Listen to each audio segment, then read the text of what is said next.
The woman pinned down a rat and smashed it to death with a hammer. Right after that, she went to buy a lottery ticket. And, as expected, she won. This proved that the sacrificial stone truly worked. Not long ago, Lisa and her husband had moved to a small town. Their house was old and shabby, but the warm-hearted neighbors all came to help with repairs. Each neighbor carried a pet in their arms, and no matter what they were doing, they kept smiling. This struck Lisa as very strange. Once the repairs were finished, the neighbors invited them to a feast. But everyone was eating beef and drinking red wine, a lifestyle far beyond what such a poor town should afford. The sight made Lisa increasingly uneasy. One day, she saw two women carrying pets into the woods. Curious, she followed them quietly. There, she witnessed them placing a cat on the stone, then plunging a knife straight into it. Lisa gasped in horror, giving herself away. But instead of attacking her, the two women calmly explained their actions. The stone, they said, was a relic from the Viking Age. As long as a life was sacrificed upon it, good fortune would follow. No wonder the townspeople were so wealthy, and nearly every household kept a pet. After learning the truth,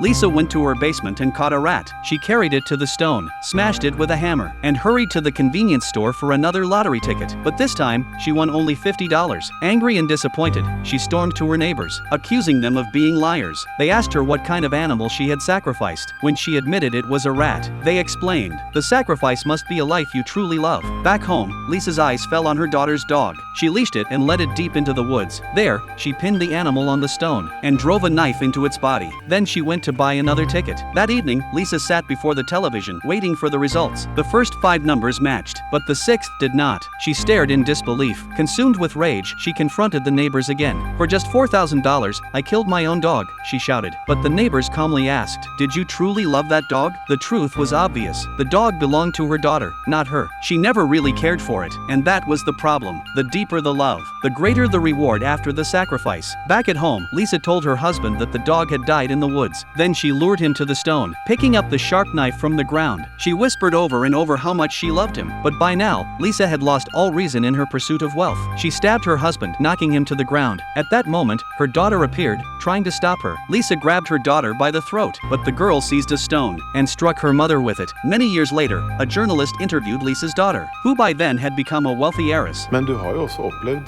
store tragedier i livet ditt. Moren din som ble psykotisk.